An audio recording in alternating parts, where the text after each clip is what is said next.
12 जून 2025 Ahmedabad airport पर रोज की तरह चहल पहल थी।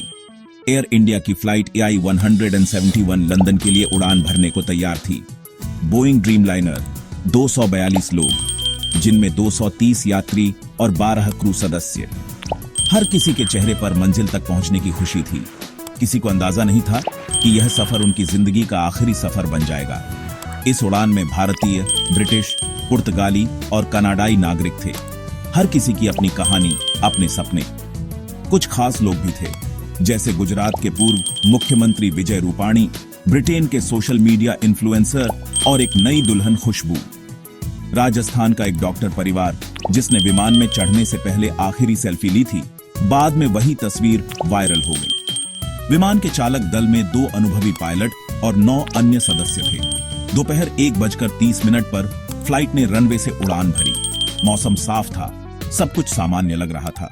किसी ने नहीं सोचा था कि कुछ ही पलों में सब बदल जाएगा। यह उड़ान कई लोगों के लिए नई शुरुआत थी। छुट्टियां, परिवार, पढ़ाई, करियर। विमान के अंदर माहौल खुशनुमा था। बच्चे खेल रहे थे, लोग बातें कर रहे थे, लेकिन किस्मत को कुछ और मंजूर था। यह उड़ान, जो अहमदाबाद से लंदन के बीच की दूरी तय करने वाली थी, एक दर्दनाक अंत की ओर बढ़ रही थी। उड़ान भरने के कुछ ही मिनटों बाद दोपहर 1:39 पर अचानक सब बदल गया। सह पायलट ने एयर ट्रैफिक कंट्रोल को घबराया हुआ मेडे कॉल भेजा, फुल इमरजेंसी। इसके तुरंत बाद विमान से संपर्क टूट गया और रडार स्क्रीन से फ्लाइट का निशान गायब हो गया। विमान अहमदाबाद के मेघानी नगर इलाके में गिरा। चश्मदीदों ने विमान को बहुत नीचे उड़ते और अजीब आवाज करते देखा। इससे पहले कि कोई कुछ समझ पाता, विमान बीजे मेडिकल कॉलेज के हॉस्टल पर गिरा। 1,25,000 लीटर ईंधन ने आग को और भयानक बना दिया। पूरा इलाका थर्रा उठा। आग की लपटें आसमान छू रही थीं। हॉस्टल की इमारत और आसपास के घर राख हो गए। धमाके से खिड़कियों के शीशे टूट गए। शाम तक अस्पताल में 265 से ज्यादा शव पहुंच चुके थे। विमान में सवार 242 में से 241 की मौके पर ही मौत हो गई। पूर्व मुख्यमंत्री विजय रूपाणी, नई दुल्हन खुशबू, कोई नहीं बच सका। मलबा, जले हुए शव और बिखरा सामान इस त्रासदी की गवाही दे रहे थे।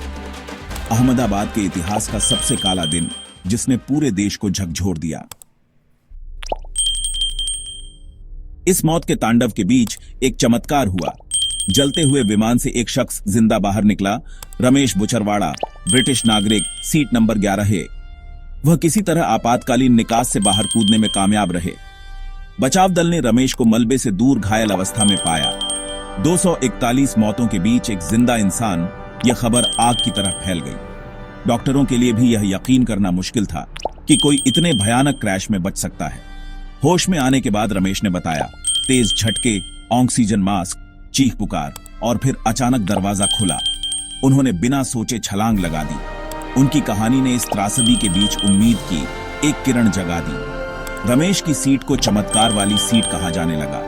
उन्होंने अपने कई साथी यात्रियों को खो दिया, लेकिन उनका जिंदा बचना इंसानी जज्बे की मिसाल बन गया। आज जब भी अहमदाबाद विमान हादसे की बात होती है, रमेश की कहानी जरूर सुनाई जाती है। हादसे की खबर मिलते ही सरकारी तंत्र हरकत में आ गया।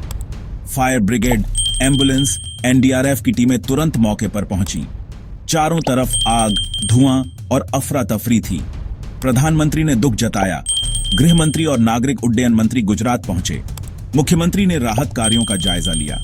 बचावकर्मी मलबे के हर टुकड़े को हटाकर देख रहे थे, लेकिन रमेश के अलावा कोई और जिंदा नहीं मिला। हवाई अड्डा बंद कर दिया गया। अस्पताल अलर्ट पर थे।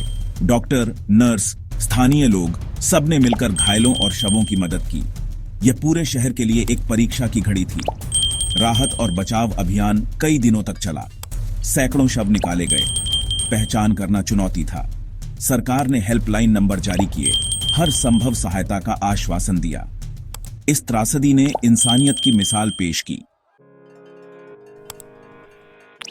हादसे के बाद सबसे बड़ा सवाल था, आखिर यह हुआ कैसे? सरकार ने उच्च स्तरीय जांच के आदेश दिए।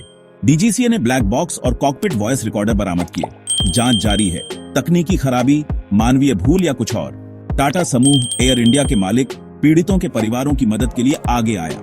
प्रत्येक मृतक के परिवार को 1 करोड़ रुपए का मुआवजा देने की घोषणा हुई। सरकार ने भी अतिरिक्त सहायता दी। यह हादसा अपने पीछे गहरे जख्म छोड़ गया। सैकड़ों परिवार उजड़ गए।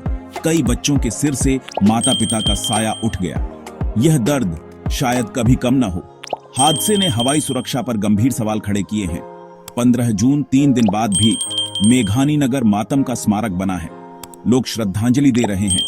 रमेश अस्पताल में धीरे धीरे ठीक हो रहे हैं, लेकिन उनके जहन पर लगे जख्म शायद ही कभी भर पाएंगे। अहमदाबाद विमान दुर्घटना की यह कहानी हमेशा एक दर्दनाक याद बनकर रहेगी।